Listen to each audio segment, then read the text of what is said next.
ಪ್ರಿಯ ವಿದ್ಯಾರ್ಥಿಗಳೇ, ತಮಗೆಲ್ಲರಿಗೂ ಶುಭ ಮುಂಜಾನೆ. Good morning sir. Very good morning. ಸಿಡಾನ್ಪ.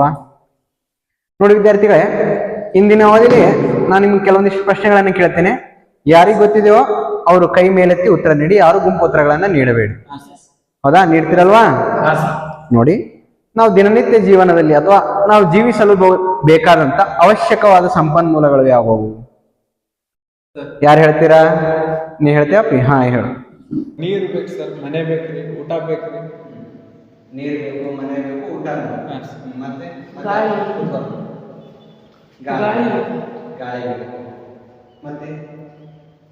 ಮತ್ತೆ ಆಹಾರ ಧಾನ್ಯಗಳು ಬೇಕು, ಗಿಡ ಮರಗಳು. ಆಹಾರ ಧಾನ್ಯಗಳು, ಗಿಡ ಮರಗಳು, ಇವೆಲ್ಲ ಏನ್ ಬೇಕಲ್ಲ ಅವಶ್ಯಕವಾದಂತ ಸಂಪನ್ಮೂಲಗಳು. ನೋಡಿ, ಆಹಾರ ಬೇಕಂತ ಹೇಳಿ ಈ ಆಹಾರವನ್ನು ನಾವು ಸೇವನೆ ಮಾಡ್ತೀವಿ. ಈ ಆಹಾರ ಸೇವನೆ ಮಾಡೋದ್ರಿಂದ ನಮ್ಗೆ ಏನ್ ದೊರೀತದ? ಆಹಾರವನ್ನು ಸೇವನೆ ಮಾಡೋದ್ರಿಂದ ಏನ್ ದೊರೀತದ? ಎನರ್ಜಿ, ಶಕ್ತಿ ಬರ್ತದೆ. ಹೌದಲ್ವಾ? ನೋಡಿ ಮಕ್ಕಳೇ, ಏನು ಆಹಾರ ಸೇವನೆ ಮಾಡೋದ್ರಿಂದ ನಮ್ಗೆ ಏನ್ ದೊರೀತದ? ಶಕ್ತಿ ಬರ್ತದೆ. ಈ ಶಕ್ತಿಯಿಂದ ನಮ್ಗೆ ಏನ್ ಮಾಡಲು ಸಾಧ್ಯ? ನೋಡಿ, ಶಕ್ತಿ ಅಂದ್ರೆ ಕೆಲಸ ಮಾಡಲು ಬೇಕಾಗುವ ಸಾಮರ್ಥ್ಯಕ್ಕೆ ನಾವು ಏನ್ ಕರಿತೀವಿ? ಶಕ್ತಿ. ಹೌದಾ?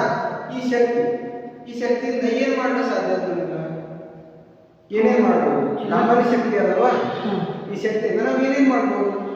ನಾವು ಎಲ್ಲ ಕಾರ್ಯಚಟುವಟಿಕೆಗಳಲ್ಲಿ ತೊಡಗಿಸಿಕೊಳ್ಬಹುದು. ಮತ್ತೆ ನಮ್ಮ ಆಹಾರ ಧಾನ್ಯವನ್ನು ನಾವು ಉತ್ಪಾದನೆ ಮಾಡ್ಕೊಳ್ಬಹುದು. ಬಳಕೆ ಮಾಡ್ಬೋದು. ಮತ್ತು ಯಾವುದೇ ಉದ್ದೇಶಗಳಿಗಾಗಿ ನಾವು ನಮ್ಮ ಶಕ್ತಿಯನ್ನು ಉಪಯೋಗಪಡಿಸ್ಕೋಬಹುದು. ನೋಡಿ, ನಾವು ಹಲವಾರು ಕಾರ್ಯಕೆಲಸಗಳಿಗೆ ಏನು ಮಾಡ್ಬೋದು? ಶಕ್ತಿಯನ್ನು ಬಳಕೆ ಮಾಡ್ಬೋದು. ಶಕ್ತಿ ಅಂದ್ರೇನು? ಕೆಲಸ ಮಾಡಲು ಬೇಕಾಗುವ ಸಾಮರ್ಥ್ಯ ಅಂತ ಹೇಳಿ. ಶಕ್ತಿ ಅದಕ್ಕೆ ಬಳಕೆ ಆಗ್ತದೆ, ಕೆಲಸ ಮಾಡಲು ಶಕ್ತಿ ಬಳಕೆ ಆಗ್ತದೆ. ಹೌದಾ? ಸಹಜವಾಗಿ ಹೇಳ್ಬೋದಾ? ಈ ಕೆಲಸ ಮಾಡಲಿಕ್ಕೆ ಬಳಕೆ ನಾವು ಶಕ್ತಿಯನ್ನು ಬಳಕೆ ಮಾಡ್ಬೋದು. ಹೌದಾ? ಕೆಲಸ ಆಗ್ಯದ ನಮ್ಗೆ ಹೆಂಗ್ ಗೊತ್ತಾಗ್ತದ? ಕೆಲಸ ಮಾಡಕ್ ಶಕ್ತಿ ಬರ್ತದ. ಈಗ ನಾವು ಕೆಲಸ ಮಾಡಿ ಹೆಂಗ್ ಗೊತ್ತಾಗ್ತದೆ ನಮ್ಗೆ? ಅದರಿಂದ ಪ್ರತಿಫಲ ದೊರೆತದ. ನೋಡಿ, ಇಲ್ಲೊಂದು ವಸ್ತು ಅದ, ಇಲ್ಲೊಂದೇನು ಚೇರ್. ಈ ವಸ್ತುವನ್ನ ಇಲ್ಲಿಂದ ಇಲ್ಲಿ ಇಟ್ಟೆ, ಇಲ್ಲಿ ಕೆಲಸ ಆಯ್ತಾ? ಹೌದು. ಅಂದ್ರೆ ನಿಮಗೆ ಹೆಂಗ್ ಗೊತ್ತಾಯ್ತು ಕೆಲಸ ಆಗಿದೆ ಅಂತ ಹೇಳಿ? ಅದು ಚೇರ್ ಇಲ್ಲಿಂದ ಅಲ್ಲಿ ಬೇರೆ ಈ ವಸ್ತುವಿನ ಸ್ಥಾನದಲ್ಲಿ ಬದಲಾವಣೆ ಆಯ್ತು, ವಸ್ತು ಚಲನೆ ಆಗಿದೆ. ಹೌದಾ? ನೋಡಿ, ಏನ್ ಹೇಳ್ಬೋದು? ವಸ್ತುವಿನ ಸ್ಥಾನದಲ್ಲಿ ಬದಲಾವಣೆ ಆಯ್ತು. ಹೌದಾ? ವಸ್ತು ತನ್ನ ಸ್ಥಿತಿಯಲ್ಲಿ ಬದಲಾವಣೆ ಆಯ್ತು. ಇದಾಯ್ತಾ? ಈ ವಸ್ತು ತನ್ನ ಸ್ಥಾನದಲ್ಲಿ ಬದಲಾವಣೆ ಆಗ್ಬೇಕಾದ್ರ ಅಥವಾ ಚಲನೆ ಹೊಂದಬೇಕಾದ್ರ ಈ ವಸ್ತುವಿನ ಮೇಲೆ ಏನೇನು ಪ್ರಯೋಗ ಮಾಡ್ತೀರಿ? ಬಲ ಪ್ರಯೋಗ. ಏನ್ ಮಾಡ್ತೀರಿ ಮಕ್ಕಳೇ? ಬಲ ಪ್ರಯೋಗ. Very good. ಏನ್ ಮಾಡ್ತೀವಿ? ವಸ್ತು ಚಲನೆ ಹೊಂದಬೇಕಾದ್ರ ಅಥವಾ ಸ್ಥಾನದಲ್ಲಿ ಬದಲಾವಣೆ ಆಗ್ಬೇಕಾದ್ರೆ ಏನ್ ಮಾಡ್ತೀವಿ? ಮೇಲೆ ಬಲ ಪ್ರಯೋಗ ಮಾಡ್ತೀವಿ. ಹಾಗಾದ್ರೆ ವಿದ್ಯಾರ್ಥಿಗಳೇ, ಇಂದಿನ ಅವಧಿಯಲ್ಲಿ ನಾವು ಬಲ ಮತ್ತು ಒತ್ತಡದ ಬಗ್ಗೆ ಅಧ್ಯಯನ ಮಾಡೋಣ. ಹೌದಾ? ವಿಜ್ಞಾನ ವಿಷಯದಿಂದ ಬಲ ಮತ್ತು ಒತ್ತಡದ ಬಗ್ಗೆ ಅಧ್ಯಯನ ಮಾಡೋಣ. ಯಾವ ಟಾಪಿಕ್ ಅನ್ನು ಅಧ್ಯಯನ ಮಾಡೋಣ? ಬಲ ಮತ್ತು ಒತ್ತಡ. ಬಲ ಮತ್ತು ಒತ್ತಡ. ಬಲ ಮತ್ತು ಒತ್ತಡ. Very good. ನೋಡಿ ಮಕ್ಕಳೇ, ಯಾವುದು ಅಧ್ಯಯನ ಮಾಡ್ತಾ ಇರೋದು? ಬಲ ಮತ್ತು ಒತ್ತಡ. ಬಲ ಮತ್ತು ಒತ್ತಡ. ಹೌದು. ನೋಡಿ, ಹಾಗಾದ್ರೆ ಇವತ್ತಿನ ಅವಧಿಯಲ್ಲಿ ನಾವು ಏನ್ ಮಾಡ್ತೀವಿ? ಬಲ ಮತ್ತು ಒತ್ತಡ ಟಾಪಿಕ್ ಅನ್ನ ಅಧ್ಯಯನ ಮಾಡ್ತೀವಿ. ಇದರೊಳಗೆ ನಾವು ಮುಖ್ಯವಾಗಿ ಕಲಿತಿರುವಂತಹ ಅಂಶಗಳು ಯಾವಂದ್ರೆ ಬಲದ ಅರ್ಥ, ಪರಸ್ಪರ ಬಲದ ಕ್ರಿಯೆಗಳು, ಕ್ರಿಯೆಯಿಂದ ಬಲಗಳು, ಇನ್ನೊಂದು ಏನ್ ಮಾಡ್ತೀವಿ? ಬಲದ ಅನ್ವೇಷಣೆ ಅಂತ ನೋಡ್ತೀವಿ. ಹೌದಲ್ವಾ? ಎಷ್ಟು? 3 ಅಂಶಗಳನ್ನ ಕಲಿತೀವಿ. ಒಂದೇದು ಬಲದ, ಹೌದಾ? ನೆಕ್ಸ್ಟ್ ಏನಿರುತ್ತೆ? ಬಲದ ಏಕಮಾನ, ಬಲವನ್ನ ಇದರೊಳಗೆ ಅಳತೆ ಮಾಡ್ತೀವಿ. ಅದಾದ ನಂತರ ಇನ್ನೊಂದೇನು? ಪರಸ್ಪರ ಕ್ರಿಯೆಯಿಂದ ಬಲಗಳು. ನೆಕ್ಸ್ಟ್ ಬಲದ ಅನ್ವೇಷಣೆ. ಈ 4 ಅಂಶಗಳನ್ನ ಇಂದಿನ ಅವಧಿಯಲ್ಲಿ ನಾವು ತಿಳ್ಕೊಳ್ಳೋಣ. ಹಾಗಾದ್ರೆ ವಿದ್ಯಾರ್ಥಿಗಳೇ, ಈ ಒಂದೆರಡು ಚಟುವಟಿಕೆಗಳನ್ನು ಮಾಡೋಣ. ಬನ್ನಿ ಬರೀ ಯಾರಾದ್ರೂ ಬನ್ನಿ. ಈ ಡಸ್ಟ್ ಉಳಿಸ್ಬೇಕು. ಡಸ್ಟ್ ಏನ್ ಮಾಡ್ತಿ? ಉಳಿಸ್ತೀವಿ. ಹೌದಾ? ನೀವ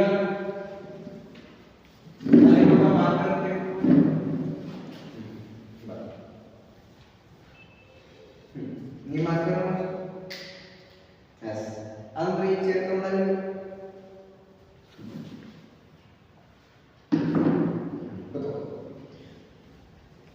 ನೋಡಿ ಮಕ್ಕಳೇ, ಇಲ್ಲಿ ನಾವು 3 ಚಟುವಟಿಕೆಗಳನ್ನು ಮಾಡಿದ್ವಿ. ಹೌದಾ? ಒಂದನೇದು ಏನ್ ಮಾಡಿದ್ವಿ? ಡಸ್ಟನ್ನ ಉಳಿಸಿದ್ವಿ. ಎರಡನೇದು ಮಾರ್ಕರ್ನ ಉಳಿಸಿದ್ವಿ. ಮೂರನೇದು ಏನ್ ಮಾಡಿದ್ವಿ? ಚೇರನ್ನ ಅಲ್ಲಿಂದ ಇಲ್ಲಿಗೆ ಅಲ್ಲಿ ಸ್ಥಾನದಲ್ಲಿ ಬದಲಾವಣೆ ಮಾಡಿದ್ವಿ. ಈ ಮೂರು ಅಂಶಗಳನ್ನ ನೋಡಿದ್ವಿ. ಈ ಮೂರು ಅಂಶಗಳನ್ನ ನೋಡಿದಾಗ ನೀವು ಏನ್ ಗಮನಕ್ಕೆ ಬರ್ತದ? ಈ ಮೂರು ಚಟುವಟಿಕೆಗಳಿಂದ ನೀವೇನ ತಿಳ್ಕೊಳ್ತೀರಿ? ಏನಾದ್ರೂ ಐಡಿಯಾ ಇದೆ? ಸ್ಥಾನ ಬದಲಾವಣೆ ಸ್ಥಾನ ಬದಲಾವಣೆ, ಹೌದಾ?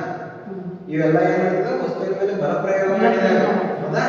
ನಾವೇನ್ ಮಾಡ್ತೇವೆ? ಬಲ ಮತ್ತು ಒತ್ತಡ ಎಂಬ ಅಧ್ಯಯನ ಮಾಡತ್ತೇವೆ. ಈ ಮೂರು ವಸ್ತುಗಳ ಮೇಲೆ ಬಲ ಪ್ರಯೋಗ ಮಾಡಿದಾಗ ಏನಾಗ್ತದೆ? ತನ್ನ ಸ್ಥಾನದಲ್ಲಿ ಬದಲಾವಣೆ ಆಗ್ತದೆ, ಹೌದಾ? ಏನು? ಬಲ ಪ್ರಯೋಗ ಮಾಡಿದಾಗ ಸ್ಥಾನದಲ್ಲಿ ಬದಲಾವಣೆ ಆಗ್ತದೆ. ನೋಡ್ರಿ, ಕೆಲಸ ಅಂತ ಹೇಳಿ ಕೆಲಸ ಆಗ್ಯದ ಅಂತ ಹೇಳಬೇಕಾಗಿತ್ತಂದ್ರೆ ಕನಿಷ್ಠ 2 ನಿಬಂಧನೆಗಳು. ಎಷ್ಟು? 2 ನಿಬಂಧನೆ. ಒಂದೇನು? ವಸ್ತುವಿನ ಮೇಲೆ ಬಲ ಪ್ರಯೋಗ ಆಗಬೇಕು. ಇನ್ನೊಂದೇನು? ವಸ್ತುವಿನ ಸ್ಥಾನದಲ್ಲಿ ಬದಲಾವಣೆ ಅಥವಾ ಸ್ಥಿತಿಯಲ್ಲಿ ಬದಲಾವಣೆ. ಎರಡು ಏನು? ನಿಬಂಧನೆಗಳನ್ನು ಕರೀತೇವೆ. ಈ ಮೂರು ಚಟುವಟಿಕೆಗಳು ನೋಡಿ, ವಸ್ತುವಿನ ಮೇಲೆ ಬಲ ಪ್ರಯೋಗ ಆಯ್ತಾ? ಡಸ್ಟರ್ ಮೇಲೆ ಆಯ್ತು, ಮಾರ್ಕರ್ ಮೇಲೆ ಆಯ್ತು, ಚೇರ್ ಮೇಲೆ ಆಯ್ತು. ಇವು ನೋಡಿ, ಇವು ಮೂರು ಮೇಲೆ ಏನಾಗಿದೆ? ಬಲ ಪ್ರಯೋಗ ಆಗಿದೆ. ಮೂರು ಮೇಲೆ ಬಲ ಪ್ರಯೋಗ ಆಗಿದೆ, ಸ್ಥಾನದಲ್ಲಿ ಬದಲಾವಣೆ, ಹೌದಾ? ಮೂರು ಸ್ಥಾನದಲ್ಲಿ ಬದಲಾವಣೆ ತಮ್ಮ ಸ್ಥಾನವನ್ನು ಬಿಟ್ಟು ಬೇರೆ ಕಡೆ ಹೋಗಿದಾವಲ್ಲ? ನೋಡಿ, ಕೆಲಸ ಆಗ್ಯದ ಗೊತ್ತಾಗಬೇಕಾದ್ರೆ ಕನಿಷ್ಠ 2 ನಿಬಂಧನೆಗಳು. ವಸ್ತುವಿನ ಮೇಲೆ, ಕಾಯದ ಮೇಲೆ ಅಥವಾ ವಸ್ತುವಿನ ಮೇಲೆ ಬಲ ಪ್ರಯೋಗ ಆಗುತ್ತೆ. ಇನ್ನೊಂದು ಸ್ಥಾನದಲ್ಲಿ ಬದಲಾವಣೆ ಆಗುತ್ತೆ. ಹೇಳಾಯ್ತಾ? ನೋಡಿ, ಈಗ ನೆಕ್ಸ್ಟ್ ಇನ್ನೊಂದು ಪಾಯಿಂಟ್, ಪರಸ್ಪರ ಕ್ರಿಯೆಯಿಂದ ಬಲ. ಏನು? ಪರಸ್ಪರ ಕ್ರಿಯೆಯಿಂದ ಬಲ. ಪರಸ್ಪರ ಕ್ರಿಯೆಯ ಬಲಗಳ ಮುಂಚಿತವಾಗಿ ಒಂದು ಅಂಶವನ್ನ ನೋಡೋಣ. ಈ ವಸ್ತು ನೋಡ್ರಿ, ಈ ವಸ್ತುವಿನ ಬಲ ಪ್ರಯೋಗವಾಗಲಿದ್ದಾಗ ಏನಾದರೂ ತನ್ನ ಸ್ಥಾನದಲ್ಲಿ ಬದಲಾವಣೆ ಇಲ್ಲ, ಹೌದಾ? ಬಲ ಪ್ರಯೋಗ ಆಗಬೇಕಾಗಿತ್ತಂದ್ರೆ ಕನಿಷ್ಠ ಎಷ್ಟು ವಸ್ತುಗಳು ಬೇಕು? 2 ವಸ್ತುಗಳು ಬೇಕೇ ಬೇಕು. 2ಕ್ಕಿಂತ ಹೆಚ್ಚಿರ್ಬೋದು. ಬಲ ಪ್ರಯೋಗ ಆಗಬೇಕಾದ್ರೆ ಕನಿಷ್ಠ 2 ವಸ್ತುಗಳು ಬೇಕೇ ಬೇಕು. ಇದು ಒಂದೇ ವಸ್ತು ಮೇಲೆ ಏನಾದ್ರು ಮಾಡಕ್ ಸಾಧ್ಯ ಅದ? ಇಲ್ಲ. ಅದ್ರ ಮೇಲೆ ಒಂದು ಚೇರ್ ಆದ್ರೆ ಇನ್ನೊಂದು ವ್ಯಕ್ತಿ ಇದ್ದ, ಅಲ್ಲಿ ಡಸ್ಟ್ ಇದ್ರು ಇನ್ನೊಂದು ವ್ಯಕ್ತಿ ಇದ್ದ, ಅದ್ರ ಮೇಲೆ ಬಲ ಪ್ರಯೋಗ ಮಾಡಿ.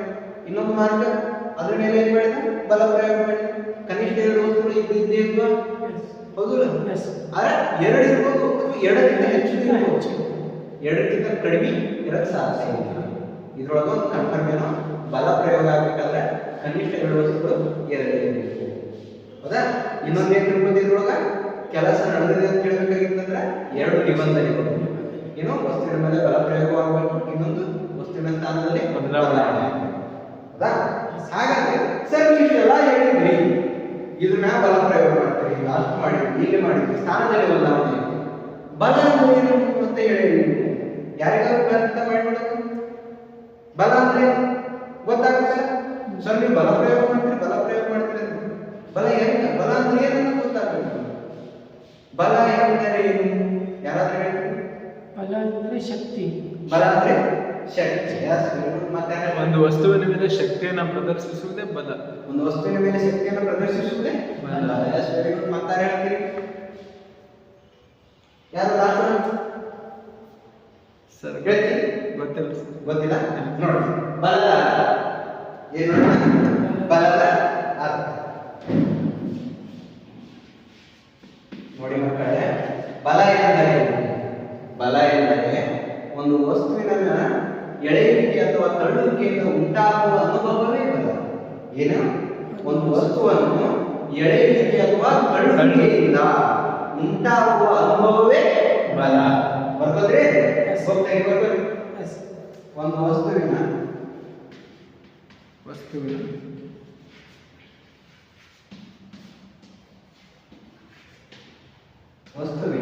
ಎಳೆಯುವಿಕೆ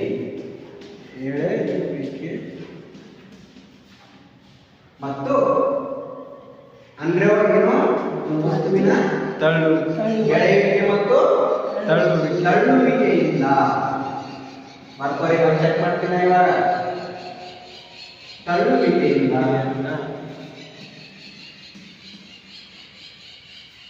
ಉಂಟಾಗುವ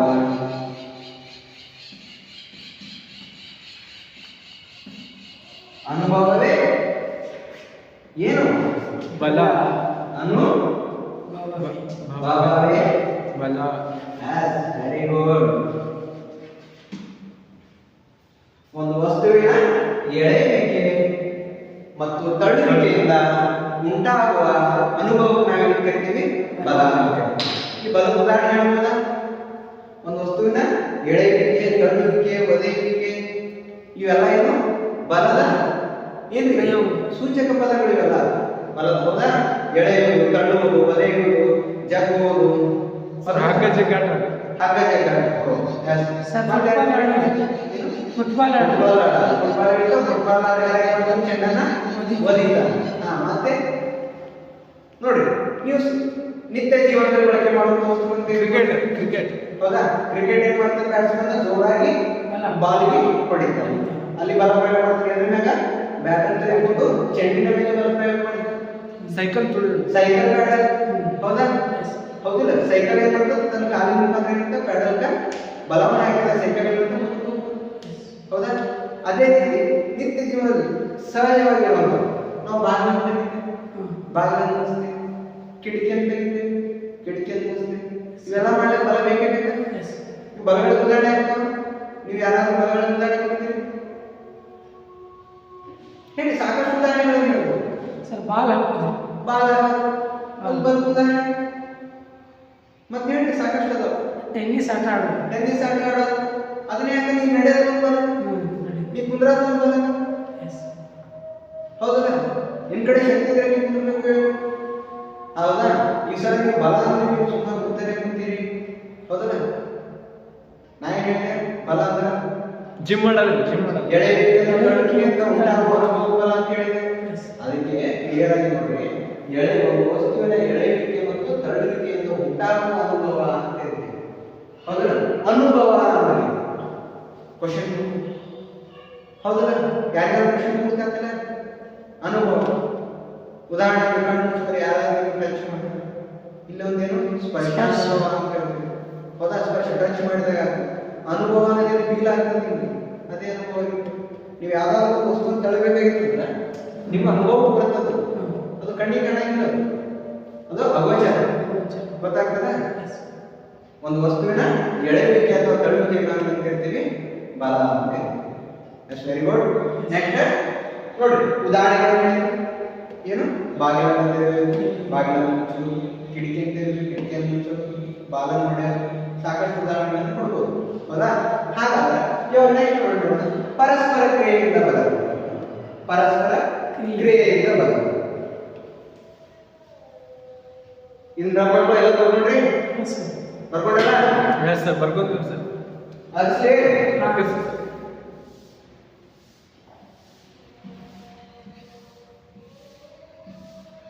ನೋಡ್ರಿ, ನಾ ಹೇಳ್ತೀನಿ ಲಾಸ್ಟ್ ಬರ್ಕೊಂತೀವಿ ಸರ್. ಬರ್ಕೊಂಡಲ್ಲ? ಇವಾಗ ನೋಡಿ, ಪರಸ್ಪರ ಕ್ರಿಯೆಯಿಂದ ಬದಲು.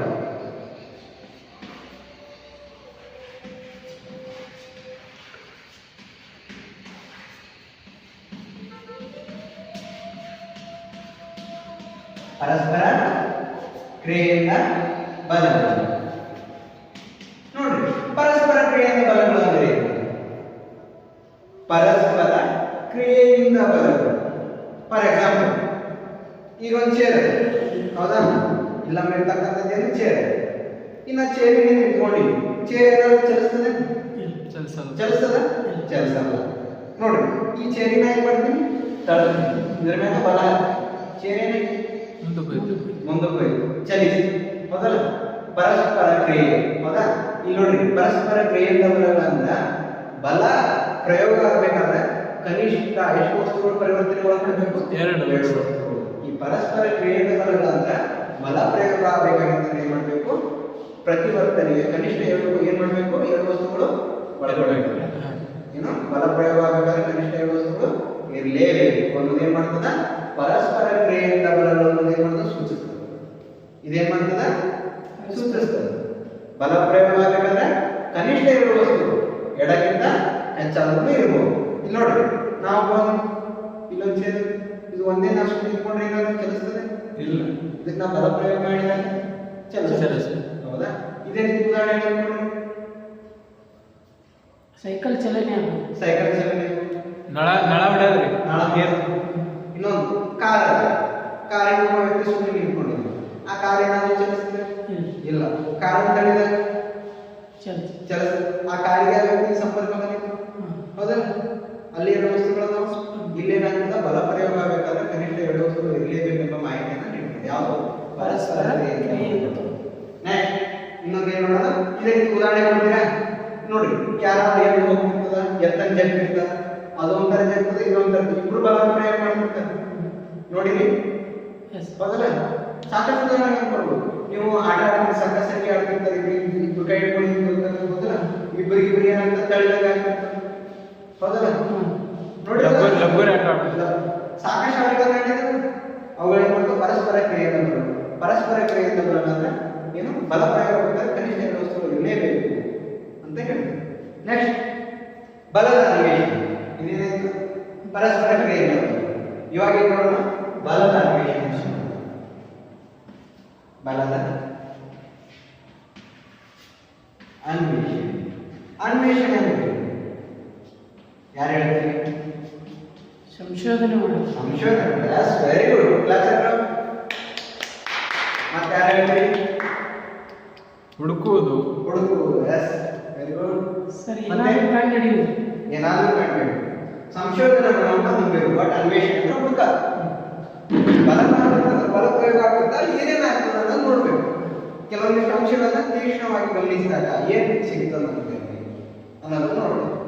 ಬಲದ ಅನ್ವೇಷಣೆ ನೋಡಿ, ಯಾವ್ದಾದ್ರು ವಸ್ತುವಿನ ಮೇಲೆ ಬಲ ಪ್ರಯೋಗ ಆಗ್ತದಂದ್ರೆ, ಬಲ ಪ್ರಯೋಗ ಆಗ್ತದೆ ಹೇಳಿದ್ರೆ ವಸ್ತು ಚಲನೆಯಲ್ಲಿ ಇರ್ತದೆ ಅಂತ ಹೇಳ್ತೀವಿ, ಹೌದಾ? ಅದು ಯಾವ ರೀತಿ ಅಂತ ನೋಡೋಣ. ಇಲ್ಲಿ ಮೂರು ಅಂಶಗಳನ್ನ ಗಮನಿಸ್ತೇವೆ. ಎಷ್ಟು? ಮೂರು ಅಂಶಗಳು. ಬಲದ ಅನ್ವೇಷಣೆಗೆ ಮೂರು ಅಂಶಗಳನ್ನ ಗಮನಿಸ್ತೇವೆ. ಒಂದು, ಮೊದಲನೇದಾಗಿ ಏನು ನೋಡ್ತೇವೆ ಅಂತ, ಬಲ ಪ್ರಯೋಗ ಆಗಬೇಕಾಗ ಒಂದು ವಸ್ತುವಿನ ಮೇಲೆ ಬಲ ಪ್ರಯೋಗಿಸಿದಾಗ ನೋಡಿ, ಒಂದು ವಸ್ತುವಿನ ಮೇಲೆ ಸಮದಿಕ್ಕಿನಲ್ಲಿ ಬಲ ಪ್ರಯೋಗಿಸಿದಾಗ ಆ ಬಲಗಳು ಏನಾಗ್ತಂದ್ರೆ ಒಟ್ಟಾಗ್ತಾವು. ಯಾವ ರೀತಿ? ಬನ್ನಿ ಉದಾಹರಣೆಗಳನ್ನ ಚಟುವಟಿಕೆ ಬನ್ನಿ ಬನ್ನಿ.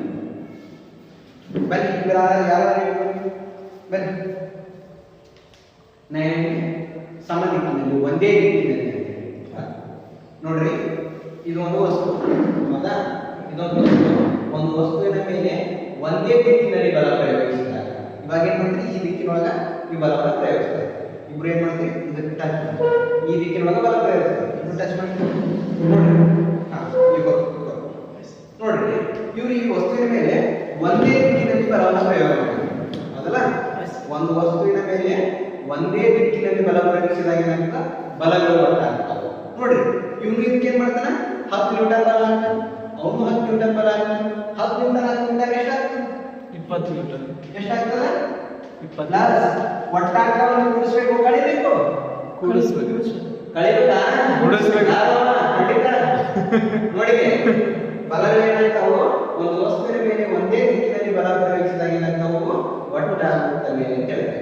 ಅವನು 10 ನ್ಯೂಟನ್ ಹಾಕಿದ, ಇವನು 10 ನ್ಯೂಟನ್ ಹಾಕಿದ, ಒಂದೇ ದಿಕ್ಕಿನಲ್ಲಿ ಹಾಕಿದ್ರೆ ಏನಾಗ್ತದೆ, ಒಟ್ಟಾಗ್ತದ, ಅಂದ್ರೆ ಕೂಡ್ತದ ಬಲ. ನೋಡಿ, ಎಷ್ಟು ನ್ಯೂಟನ್ ಆಗ್ತದ? 20 ನ್ಯೂಟನ್. 20 ನ್ಯೂಟನ್ ಆಗ್ತದೆ. ಒಂದು ಅಂಶವನ್ನು ಏನು ಇರುತ್ತೆ ನೋಡ್ಬೇಕಂದ್ರೆ, ಒಂದು ವಸ್ತುವಿನ ಮೇಲೆ ಒಂದೇ ದಿಕ್ಕಿನಲ್ಲಿ ಬಲ ಪ್ರಯೋಗಿಸಿದಾಗ ಏನಾಗ್ತದೆ, ಬಲಗಳು ಒಟ್ಟಾಗುತ್ತವೆ ಅಂತ ತಿಳ್ಕೊಳ್ತೀವಿ. ನೆಕ್ಸ್ಟ್ ಇನ್ನೊಂದು ಅಂಶ ಇದೆ. ಇಲ್ಲಿ ಸ್ವಲ್ಪ ಏನಾಗಿದೆ, ಒಂದೇ ದಿಕ್ಕಿನಲ್ಲಿ ಹಾಕಿದೆ, ಇಲ್ಲಿ ಏನ್ ಮಾಡ್ತೀವಿ, ವಿರುದ್ಧ ದಿಕ್ಕಿನಲ್ಲಿ ಬಲ ಹಾಕಿದಾಗ, ಹೌದಾ? ನೋಡೋಣ, ಒಂದು ವಸ್ತುವಿನ ಮೇಲೆ ವಿರುದ್ಧ ದಿಕ್ಕಿನಲ್ಲಿ ಬಲ ಹಾಕಿದಾಗ ಏನಾಗಿರ್ತದ, ಫಲಿತ ಬಲ. ಫಲಿತ ಬಲ ಅಂದ್ರೆ ನಮಗೆ ದೊರೆಯುವಂತ ಬಲ, ಹೌದಾ? ಒಂದು ವಸ್ತುವಿನ ಮೇಲೆ ವಿರುದ್ಧ ದಿಕ್ಕಿನಲ್ಲಿ ಏನು ಬಲ ಪ್ರಯೋಗಿಸಿದಾಗ ದೊರೆತಕ್ಕಂಥ ಫಲಿತ ಬಲ ಏನಾಗಿರ್ತಂದ್ರೆ ಆ ಎರಡು ಬಲಗಳ ನಡುವಿನ ವ್ಯತ್ಯಾಸ ಆಗಿರ್ತದೆ. ನೋಡ ಗೊತ್ತಾಗ್ತದ ಮಕ್ಕಳೇ, ಒಂದು ವಸ್ತುವಿನ ಮೇಲೆ ಇಬ್ಬರೆಲ್ಲರೂ ಯಾರು ಬನ್ನಿ, ವಿರುದ್ಧ ದಿಕ್ಕಿನಲ್ಲಿ ಬಲ ಹಾಕ್ತಾರೆ, ಈ ದಿಕ್ಕಿ ಹಾಕಿದ್ರೆ ಈ ದಿಕ್ಕಿ ಹಾಕ್ತಾರೆ, ಇಬ್ರು ಆಪೋಸಿಟ್ ಹಾಕ್ತಾರ ನೋಡಿ, ಇಬ್ರು ತಡ್ರಿ, ಹೌದಾ? ಇಬ್ರು ತಡ್ರಿ ನೋಡು, ಇಲ್ಲಿ ನೋಡು, ಇಲ್ಲಿ ಏನಾಯ್ತು, ವಿರುದ್ಧ ದಿಕ್ಕಿನಲ್ಲಿ ಏನಾಗ್ತದೆ, ಬಲ ಪ್ರಯೋಗ ಮಾಡಿ ವಸ್ತುವಿನ ಮೇಲೆ ನಮ್ಗೆ ದೊರೆತಕ್ಕಂಥ ಫಲಿತ ಬಲ ಏನಾಗಿರ್ತದ, ಈ ಎರಡು ಬಲಗಳ ನಡುವಿನ ವ್ಯತ್ಯಾಸ ಆಗಿರ್ತದೆ. ಇಲ್ಲೊಂದು ಬಲ ಅದ, ಇನ್ನೊಂದು ಬಲ ಅದ, ಹೌದಾ? ಈ ಎರಡು ಬಲಗಳ ನಡುವಿನ ವ್ಯತ್ಯಾಸ ಏನಾಗಿರ್ತದ, ಫಲಿತ ಬಲ ಅಂತ ಹೇಳ್ಬೋದು, ಹೌದಾ? ಇವ ಏನಾಗ್ತಾನ, ಇಲ್ಲಿ ನೋಡ್ರಿ, ಇವಾಗ ಈ ವಸ್ತುವಿನ ಮೇಲೆ ಇವಾಗ ಒಬ್ಬ ವ್ಯಕ್ತಿ 10 ನ್ಯೂಟನ್ ಬಲ ಹಾಕ್ತಾನೆ, ಇನ್ನೊಬ್ಬ ವ್ಯಕ್ತಿ 5 ನ್ಯೂಟನ್ ಬಲ ಹಾಕ್ತಾನೆ. ಫಲಿತ ಬಲ ಏನಾಗಿರ್ತದೆ? ಈ ಎರಡು ಬಲಗಳ ನಡುವಿನ ವ್ಯತ್ಯಾಸ. ವ್ಯತ್ಯಾಸ ಅಂತ ನೋಡ್ಬೇಕು, ಕಳಿಬೇಕು. ಕಳಿಬೇಕು. 10 ಮೀಟರ್ 5 ಮೀಟರ್ ಅಂದ್ರೆ 5 ಮೀಟರ್. ಹೌದಲ್ಲ? ಇಲ್ಲಿ ಏನಾಗ್ತದಲ್ಲ, ಒಂದು ವಸ್ತುವಿನ ಮೇಲೆ ವಿರುದ್ಧ ದಿಕ್ಕಿನಲ್ಲಿ ಬಲ ಪ್ರಯೋಗ ಮಾಡಿದಾಗ ಏನಾಗ್ತದ? ಫಲಿತ ಬಲ ಏನಾಗಿರ್ತದ್ರ? ಎರಡು ಬಲಗಳ ನಡುವಿನ ವ್ಯತ್ಯಾಸ ಆಗಿರ್ತದೆ ಅಂತ ಹೇಳ್ಬೋದು. ಗೊತ್ತಾಗ್ತದ ಸರ್? ವಿರುದ್ಧ ದಿಕ್ಕಿನಲ್ಲಿ ಹಾಕಿದಾಗ ಏನಾಗಿರ್ತದ? ವ್ಯತ್ಯಾಸ. ಎರಡು ಬಲಗಳ ನಡುವಿನ ವ್ಯತ್ಯಾಸ ಆಗಿರ್ತದೆ ಅಂತ ಹೇಳಿದ್ವಿ. ಹೌದಾ? ಹಾಗಾದ್ರೆ ಈ ಇಬ್ಬರು ಹಗ್ಗ ಜಗ್ಗಾಟ. ನಾನು ಸ್ಟಾರ್ಟಿಂಗ್ ಹೇಳಿದ್ದು ವಸ್ತುವಿನ ಮೇಲೆ ಬಲ ಪ್ರಯೋಗ ಮಾಡಿದಾಗ ಏನಾಗ್ತದೆ? ವಸ್ತು ಸ್ಥಾನದಲ್ಲಿ ಬದಲಾವಣೆ ಆಗ್ತದೆ ಅಂತ ಹೇಳಿದ್ವಿ. ಹೌದು? ಇಲ್ಲೊಂದು ಕಂಡೀಷನ್ಸ್ ನೋಡಿ.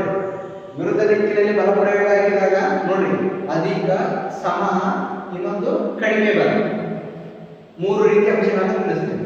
ಒಂದು ವಸ್ತುವಿನ ಮೇಲೆ ವಿರುದ್ಧ ದಿಕ್ಕಿನಲ್ಲಿ ಬಲ ಪ್ರಯೋಗ ಮಾಡಿದಾಗ ಯಾವ ರೀತಿ? 3 ರೀತಿ. ಒಮ್ಮೆ ಅಧಿಕ ಬಲ ಪ್ರಯೋಗ ಮಾಡಿದಾಗ, ಒಮ್ಮೆ ಕಡಿಮೆ ಬಲ ಪ್ರಯೋಗ ಮಾಡಿದಾಗ, ಇನ್ನೊಂದು ಸಮಬಲ ಪ್ರಯೋಗ ಮಾಡಿದಾಗ. ಈ 3 ಅಂಶಗಳನ್ನು ನೋಡಿ. ನೋಡಿ ಉದಾಹರಣೆಗೆ ಆಗಲೇ ಬಂದಿದ್ರು ಇಬ್ರು ವಿದ್ಯಾರ್ಥಿಗಳು ಬಂದು ಆ ವಸ್ತುವಿನ ಮೇಲೆ ಬಲ ಪ್ರಯೋಗ ಮಾಡಿದ್ರು. ಈ ಸೈಡ್ ಇದ್ದವ 10 ನ್ಯೂಟನ್ ಹಾಕಿದೆ, ಈ ಸೈಡ್ ಇದ್ದವ 5 ನ್ಯೂಟನ್ ಹಾಕಿದೆ. ಅಧಿಕ ಬಲ ಏನಿತ್ತು? 10 ನ್ಯೂಟನ್. ಅಧಿಕ ಅಂದ್ರೆ ಹೆಚ್ಚು. ಗೊತ್ತಾಗ್ತದ? ಹೆಚ್ಚು. ಆ ಹೆಚ್ಚಿದ್ದವ ಬಲ ಹಾಕಿದೆ, ಅದು ಎಕಡೆ ಹೋಯ್ತು? ಅಧಿಕ ಬಲ ಎಕಡೆ ಯಾವ ದಿಕ್ಕಿನಲ್ಲಿ ಆಯ್ತು? ಆ ದಿಕ್ಕಿನಲ್ಲಿ ವಸ್ತುವಿನ ಸ್ಥಾನ ಚಲನೆ ಚಲನೆಯಲ್ಲಿ ಹೋಯ್ತು. ಹೇಳ್ಬೋದಾ? ಅಧಿಕ ಬಲ ಎಕಡೆ ಆಗ್ತದ? ಆ ದಿಕ್ಕಿನಲ್ಲಿ ಏನಾಗ್ತದೆ? ವಸ್ತು ಚಲನೆಯಲ್ಲಿ ಹೋಯ್ತು. ಹೌದು? ನೆಕ್ಸ್ಟ್ ಇನ್ನೊಂದು ಕಡಿಮೆ ಬಲ. ಹೌದು? ಅದರ ಅಪೋಸಿಟ್ ಇದ್ದಿದ್ದು ಯಾವುದು? ಕಡಿಮೆ ಬಲ. ಹೌದಿಲ್ಲ? ಆ ಕಡಿಮೆ ಬಲ ಏನಾಗ್ತದೆ? ಅವನ ಸೈಡ್ ಹೋಗ್ತದ, ಅವನ ಅಪೋಸಿಟ್ ಸೈಡ್ ಹೋಗ್ತದೆ. ಕಡಿಮೆ ಬಲ ನೋಡ್ರಿ, ಇಲ್ಲಿ ಇಬ್ರು ಅದಾರ. ಇವ 10 ನ್ಯೂಟನ್, ಇವ 5 ನ್ಯೂಟನ್. ಈಗ ವಸ್ತು ಇಬ್ರು ಬಲ ಪ್ರಯೋಗ ಮಾಡ್ತಾರೆ. ಹೌದಾ? ವಸ್ತು ಯಾವ ಕಡೆ ಚಲಿಸ್ತದೆ? ಕಡಿಮೆ ಬಲ ಕಡಿಮೆ ಬಲ ಕಡೆ ಚಲಿಸ್ತದೆ. ಹೌದಾ? ಇದು ಕ್ಲಿಯರ್ ಆಗಿದೆ. ಈಗ ಸಮಬಲ. ಸಮಬಲ ಅಲ್ಲ, ಒಂದು ವಸ್ತು ಅಲ್ಲ, ಅದಕ್ಕೆ ಏನ್ ಮಾಡ್ತಾರ? ಇಬ್ರು ವ್ಯಕ್ತಿಗಳು ಬರ್ತಾರೆ. ಬರ್ರಿ ಇದೊಂದು ವಸ್ತು. ನೀನು 10 ನ್ಯೂಟನ್ ಬಲ ಹಾಕು, ನೀನು 10 ನ್ಯೂಟನ್ ಬಲ ಹಾಕು. ನೋಡ್ರಿ, ವಸ್ತುವಿನ ಸ್ಥಾನದಲ್ಲಿ ಬದಲಾವಣೆ ಆಗಲ್ಲ. ನೋಡ್ರಿ, ಏನೋ ಒಂದು ವಸ್ತುವಿನ ಮೇಲೆ ವಿರುದ್ಧ ದಿಕ್ಕಿನಲ್ಲಿ ಸಮಬಲ ಪ್ರಯೋಗ ಮಾಡಿದಾಗ ವಸ್ತುವಿನ ಸ್ಥಾನದಲ್ಲಿ ಏನು ಬದಲಾವಣೆ ಆಗಲ್ಲ. ಏನಾಗಿರ್ತದ? ಈ ಫಲಿತ ಬಲ ಏನಾಗಿರ್ತಂದ್ರೆ 0 ಆಗಿರ್ತದ. ಏನಾಗಿರ್ತದ? ಒಂದು ವಸ್ತುವಿನ ಮೇಲೆ ವಿರುದ್ಧ ದಿಕ್ಕಿನಲ್ಲಿ ಸಮಬಲ ಪ್ರಯೋಗ ಆದಾಗ ಫಲಿತ ಬಲ 0 ಆಗಿರುತ್ತದೆ. 0 ಆದಾಗ ಏನಾಗಿರ್ತದೆ? ವಸ್ತುವಿನ ಸ್ಥಾನದಲ್ಲಿ ಯಾವುದೇ ರೀತಿ ಬದಲಾವಣೆ ಆಗಲ್ಲ. ಈ 3 ಅಂಶಗಳನ್ನ ನಾವೇನ್ ಮಾಡ್ತೇವೆ? ಬಲಗಳ ಅನ್ವೇಷಣೆ ಮುಖಾಂತರ ತಿಳ್ಕೊಳ್ಳೋದು. ಇನ್ನು ವಸ್ತುವಿನ ಮೇಲೆ ಬಲ ಪ್ರಯೋಗವಾದಾಗ ವಸ್ತುವಿನ ದಿಕ್ಕು ಮತ್ತು ಪರಿಮಾಣ ಅಂತ ಕರೀತೀವಿ. ಪರಿಮಾಣನ ಅಳತೆ. ಈಗ ಅಳತೆ ನೋಡ ನಾವೇನ್ ಮಾಡ್ತೀವಿ? ಕೆಜಿ ಒಳಗ ಸಕ್ಕರೆಯನ್ನು ಅಳ್ಕೊಂಡ್ಬರ್ತೇವೆ. ಹೌದಾ? ಅದೇ ರೀತಿ ಪೆಟ್ರೋಲ್ ಲೀಟರ್ ಒಳಗೊಂಡ್ತೇವೆ. ಹಿಂಗೆ ಹೆಂಗ ಅಳತೆ ಮಾನಗಳದಾವಲ್ಲ, ಅದೇ ರೀತಿ ನಾವೇನ್ ಮಾಡ್ತೇವೆ? ಬಲವಂಶ ಅಳತೆಗಳು ಅಳಿತೀವಿ. ಒಂದು ಬಲವನ್ನು ಅಳೆಯಕ್ಕೆ ಒಂದು ಮಾಪನ. ಆ ಮಾಪನದ ಹೆಸರು ಏನು? ನ್ಯೂಟನ್ ಅಂತ ಕರೀತೀವಿ. ಬಲದ ಅಂತಾರಾಷ್ಟ್ರೀಯ ಏಕಮಾನ ನ್ಯೂಟನ್. ಹೌದಾ? ಇದನ್ನ ಅಲ್ಲಿ ಏನಾಗ್ತದೆ? ವಸ್ತುವಿನ ಮೇಲೆ ಬಲ ಪ್ರಯೋಗವಾದಾಗ ಅದರ ದಿಕ್ಕು ಮತ್ತು ಇನ್ನೊಂದು ಏನಾಗ್ತದೆ? ಪರಿಮಾಣ ಬದಲಾವಣೆ ಆಗ್ತದೆ. ಅಳತೆ ಗೊತ್ತಾಗ್ತದೆ. ಹೌದಲ್ಲ? ಇದೊಂದು ವಸ್ತುವಿನ ಮೇಲೆ ನೋಡ್ರಿ, ಇದು ಏನಾಗ್ತದೆ? ಇವಾಗ ಯಾವ ದಿಕ್ಕಲ್ಲಿ ನಾನು ಇದ್ದಿದ್ದು? ಯಾವ ದಿಕ್ಕು? ದಕ್ಷಿಣ. ಹೌದು? ಇದನ್ನ ಏನ್ ಮಾಡ್ತೀನಿ? ಈ ಕಡೆ ಇದು ಯಾವ ದಿಕ್ಕು? ಪೂರ್ವ. ಇದ್ರ ಮೇಲೆ ಬಲ ಪ್ರಯೋಗ ಮಾಡಿದ್ರೆ ಅದರ ದಿಕ್ಕು ಬದಲಾವಣೆ ಆಯ್ತು. ಒಂದು ವಸ್ತುವಿನ ಮೇಲೆ ಬಲ ಪ್ರಯೋಗ ಮಾಡಿದ ದಿಕ್ಕನ್ನು ಬದಲಾಯಿಸಬಹುದು. ಅದರ ಸ್ಥಾನದಲ್ಲಿ ಅಳತೆಯ ಬದಲಾವಣೆ ಆಗ್ತದೆ, ಪರಿಮಾಣ ಬದಲಾವಣೆ ಆಗ್ತದೆ. ಹೌದಾ? ಇನ್ನೊಂದು ಅಂಶವನ್ನು ಗೊತ್ತು ಮಾಡ್ಕೊತೀರಿ. ಏನು? ಒಂದು ವಸ್ತುವಿನ ಮೇಲೆ ಬಲ ಪ್ರಯೋಗ ಮಾಡಿದಾಗ ದಿಕ್ಕು ಮತ್ತು ಪರಿಮಾಣ ಬದಲಾಗುತ್ತದೆ ಅಂತ ಹೇಳಬಹುದು. ಇಷ್ಟು ಅಂಶಗಳನ್ನ ನೋಡಿ ಒಂದು ಟೈಮ್ ರಿವಿಷನ್ ಮಾಡೋದು ಕೇಳಿ. ನಾವಿವತ್ತಿನ ಓದೊಳಗ ಬಲದ ಅಂತಾರಾಷ್ಟ್ರೀಯ ಏಕಮಾನ, ಪರಸ್ಪರ ಕ್ರಿಯೆಯಿಂದ ಬಲಗಳು, ಇನ್ನೊಂದು ಬಲದ ಅನ್ವೇಷಣೆಯನ್ನ ನೋಡಿದೆವು. ನೋಡ್ರಿ, ಬಲ ಎಂದರೇನು? ಯಾರಾದ್ರೂ ಹೇಳ್ತೀರಾ? ನೋಡಿ, ಒಂದು ಟೈಮ್ ರಿವಿಷನ್ ಮಾಡ್ತೀನಿ. ನೆಕ್ಸ್ಟ್ ಟೈಮ್ ಹೇಳೋದು. ಬಲ ಎಂದರೆ ನೋಡಿ, ಒಂದು ವಸ್ತುವಿನ ಮೇಲೆ ತಳ್ಳುವಿಕೆ ಅಥವಾ ಒತ್ತುವಿಕೆ ಬಲ. ಒಂದು ವಸ್ತುವಿನ ಮೇಲೆ ತಳ್ಳುವಿಕೆ ಅಥವಾ ಎಳೆಯುವಿಕೆಯಿಂದ ಉಂಟಾಗುವ ಅನುಭವಕ್ಕೆ ನಾವೇನು ಕರಿತೇವೆ? ಬಲ ಅಂತ. ಹೌದಾ? ಬಲದ ಉದಾಹರಣೆ ನೋಡ್ತೀವಿ. ಬಾಗಿಲನ್ನು ತೆರೆಯುವುದು, ಬಾಗಿಲನ್ನು ಸಾಕಷ್ಟು ಉದಾಹರಣೆಗಳನ್ನು ನೋಡಬಹುದು, ಇತ್ಯಾದಿ ಅಂತ ಹೇಳ್ಬೋದು. ನೆಕ್ಸ್ಟ್ ಪರಸ್ಪರ ಕ್ರಿಯೆಯಿಂದ ಬಲಗಳು. ಈ ಪರಸ್ಪರ ಕ್ರಿಯೆಯಿಂದ ಬಲಗಳ ಏನು ನೋಡ್ತೀವಿ? ಹೌದಾ? ಒಂದು ಬಲ ಪ್ರಯೋಗ ಆಗಬೇಕಾಗಿತ್ತಂದ್ರ ಏನು ಕನಿಷ್ಠ 2 ವಸ್ತುಗಳು ಇರಲೇಬೇಕಂತ ಗೊತ್ತಾಗುತ್ತೆ. ಪರಸ್ಪರ ಕ್ರಿಯೆಯಿಂದ ಬರೋದು. ಇದಕ್ಕೆ ಯಾವ ಚಟುವಟಿಕೆ ಕೊಟ್ಟಿದ್ದು ಅಂದ್ರೆ ಉದಾಹರಣೆ ಕಾರಿಂದ ಒಬ್ಬ ವ್ಯಕ್ತಿ ಸುಮ್ಮನೆ ನಿಂತ್ಕೊಂಡಿದ್ದಾನೆ ಅಂದ್ರೆ ಕಾರ್ ಚಲಿಸ್ತದೆ ಇಲ್ಲ, ಹೌದಾ? ಆ ಕಾರಿನ ಮೇಲೆ ವ್ಯಕ್ತಿ ತಳ್ದ ಬಲ ಪ್ರಯೋಗ, ಅವಾಗ ಏನಾಗುತ್ತೆ? ಕಾರು ಚಲಿಸ್ತದೆ.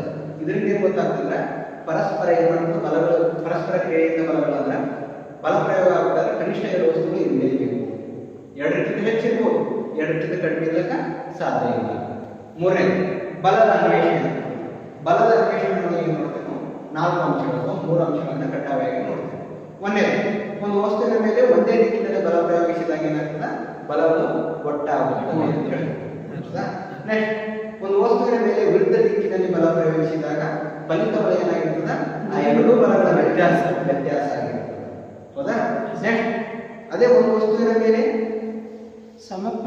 ಸಮಬಲ ಹಾಕಿದಾಗ ವಿರುದ್ಧ ದಿಕ್ಕಿನಲ್ಲಿ, ಒಂದು ವಸ್ತುವಿನ ಮೇಲೆ ವಿರುದ್ಧ ದಿಕ್ಕಿನಲ್ಲಿ ಸಮಬಲ ಹಾಕಿದಾಗ ಫಲಿತ ಬಲ ಏನಾಗಿರ್ತದೆ? 0 ಆಗಿರ್ತದೆ. ನೋಡಿ ಮಕ್ಕಳೇ, ಇವತ್ತು ನಾವು ಓದಿರ್ತಕ್ಕಂಥ ವಿಷಯದ ಮೇಲೆ ಏನ್ ಮಾಡ್ತೀವಿ? ಕೆಲವೊಂದಿಷ್ಟು ಪ್ರಶ್ನೆಗಳನ್ನು ಕೇಳ್ತೀವಿ. ಯಾರು ಗೊತ್ತದ ಅವ್ರು ಕಲಿಸ್ತೀರಾ? ನೋಡಿ, ಬಲ ಎಂದರೆ ಯಾರು ಹೇಳ್ತೀನಿ? ಹೇಳ್ತೀನಿ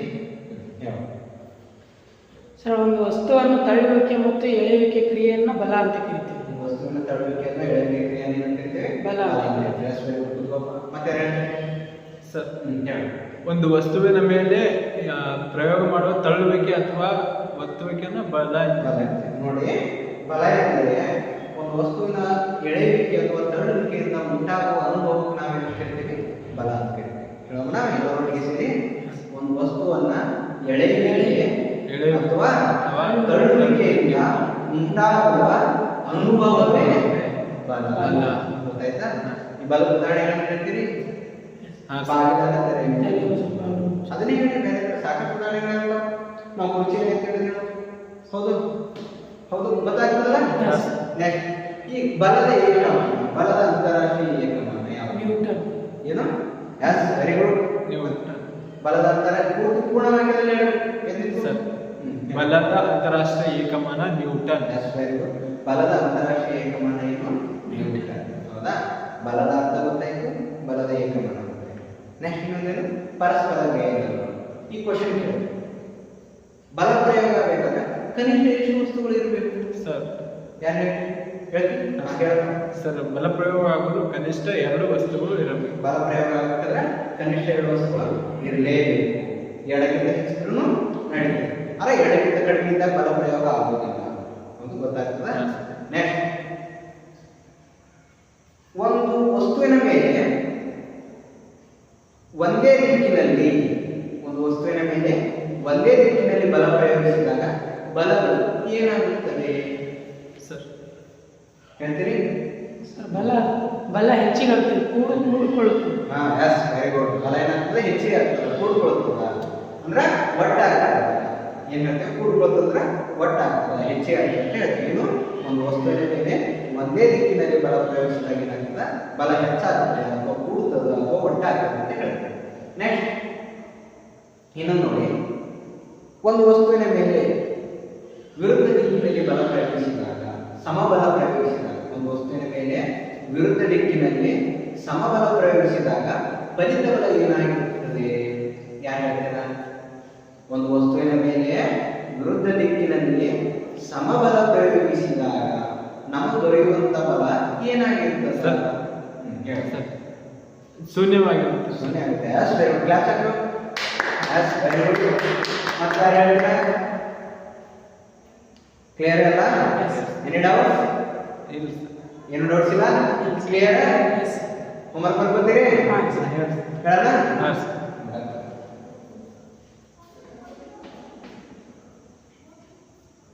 ಬಲದ ಉದಾಹರಣೆಗಳನ್ನ ಪಟ್ಟಿ ಮಾಡಿ. ಬಲದ ಉದಾಹರಣೆಗಳನ್ನ ಪಟ್ಟಿ. ಸರ್, ಎಷ್ಟು ಬೇಕು? ಕನಿಷ್ಠ ಒಂದು 10 ಆದ್ರೂ ಮಾಡ್ಕೊಂಡು ಬರ್ತೀರಿ? Okay sir. ಎಸ್.